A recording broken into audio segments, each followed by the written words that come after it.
What's up, everyone, and welcome to the first recap of our SHMACKEDBOYZ Fantasy Football League. I'm gonna be doing this every 2 weeks, every 3 weeks, just depends. But we're just gonna recap, see who were the best teams for those weeks, who were the best players, and who were those that were false starters, aka shitters. So first off, we're gonna start with week 1. Starting us off, week 1's top performing team, CD's Balls. They scored 129 points. And a big thanks to Zay Flowers, who scored 28 for them. Overall, solid week. Attaboy there, CD Bulls. Moving on, we have the top performer for the week, Josh Allen, scoring 38.8 points. And you can see the first drive of the game, dime, touchdown. The guy was firing on all cylinders and showing the world why he was the MVP last year. As you can see right here, he scrambles, finds a receiver, dime. Perfect placement where only one person can catch it. Keon Coleman. Let's look at that one more time. Dime. Look at Raekwon Swift. Here we go. Right before the halftime, looking to score. Scrambles, looks up, finds a receiver, dime to Shakir. The guy is the MVP, reigning MVP for a reason. Here we go. One more chance before the half to get a field goal here. Dime to Dalton Kincaid. Like I said, he was firing on all cylinders. His defense wasn't showing up, but he definitely did. Here, coming back from the halftime, gets out the pocket. Little shovel pass there to Shakir for the first down. They were 2nd and 18 right there. Insane.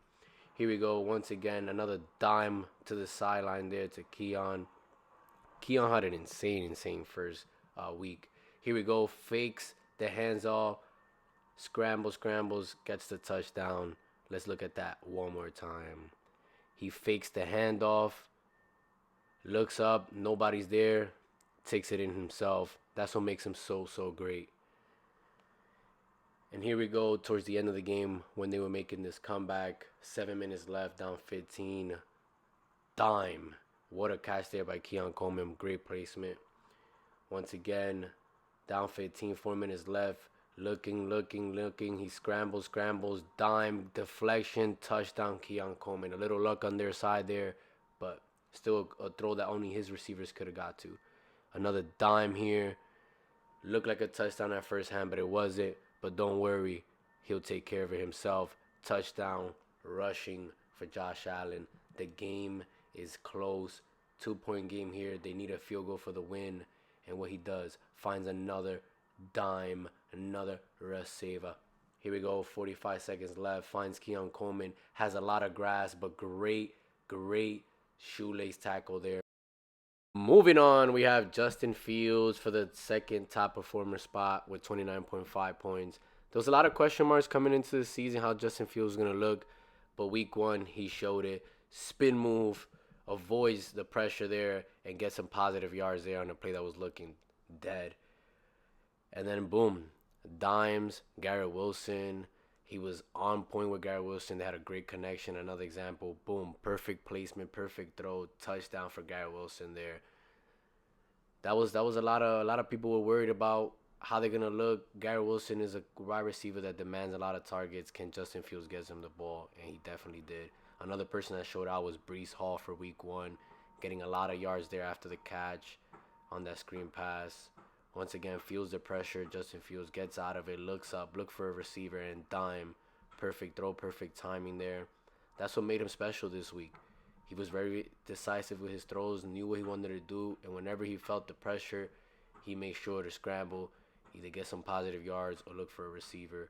Here, fears the pressure, finds a receiver. Garrett Wilson almost scores a touchdown here. No worries. Justin Fields takes care of it himself. Scores a rushing touchdown there. Jets take a good commanding lead over the Steelers there. Once again, fakes the play action there, looks up, perfect throw, perfect placement, no hesitation. Here, fakes the handoff, keeps it himself, 3rd and 1, and once again, just showing his talent.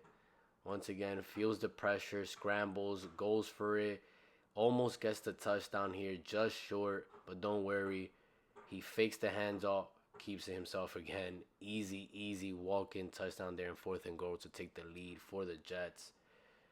Moving on, we have most valuable benchwarmer. We just spoke about Justin Fields, but rounding it up is Keon Coleman and Caleb Williams. Wrap up week 1, we have full starters.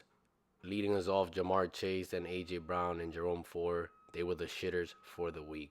All right, now moving on to week 2. Week 2 was an insane week. A lot of high-scoring teams, a lot of players that went bananas, a lot of 40-point bombs. So let's get into it. Week 2 top performing team, the Mediocres, scoring 160 points. Attaboy there, Yuri. Moving on, we have the top performer for the week, Amon-Ra St. Brown, scoring nearly 40 points for the Mediocre. Jared Goff finds him in the middle of the field, and there he goes, getting a lot of yards after the catch, which what makes him so great. Once again, Jared Goff looks, finds him, throws it low, and he still was able to make the catch there. Wonderful talent there in the league. Goff finds him once again in the middle of the field. He gets a lot of yards after the catch, fights, keeps fighting, tries to get for the touchdown. That's what makes him so great, is his grit. And look at that. He's also running the ball. He's just a full receiver. He can do it all. Finds the first down there once again. Goff looks, finds him, touchdown, the first one of the game. Look at that. Great footwork, great route, touchdown. Once again, Goff finds him there on the screen. He just fights them off. Look at him. He's shoving them off. Once again, Goff finds him. Touchdown, the second of the day. They were just spot on. And for the third, easy touchdown there in 4th and goal. And the Lions absolutely gave belt to ass to the Bears. And I love this little girl right there. Just aura farming. Moving on, the second best performer, Malik Neighbors, scoring nearly 38 points. And he was just showing why he's a top 5 receiver, in my opinion, in the league. He is insane. Footwork insane. Route running insane. His hands, barely see him drop any passes.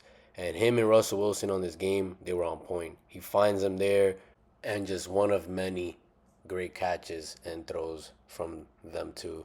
Once again, finds Malik Neighbors there. First down.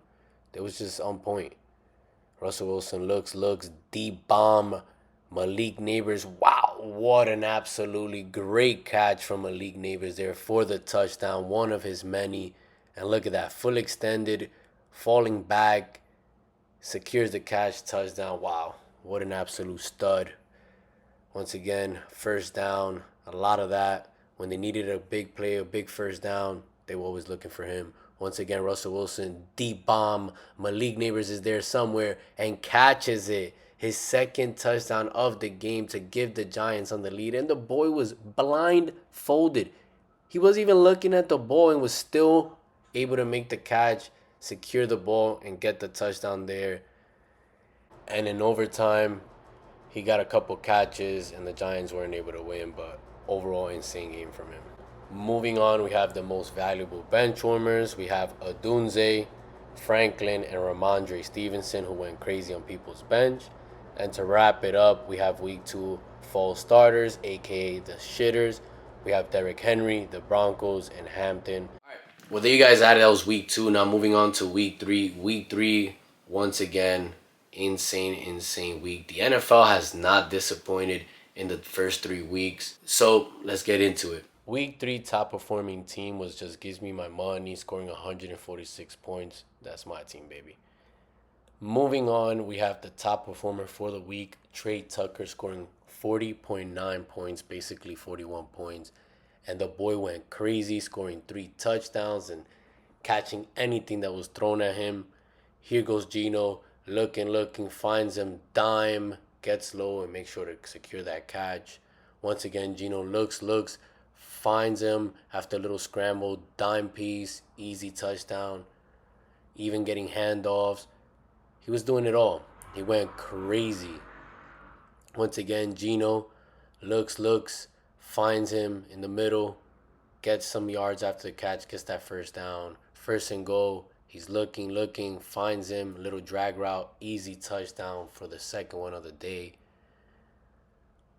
Here we go, under 7 minutes in the 4th quarter. Gino looks, finds him for the first down once again. Every catch was just a lot of yardage.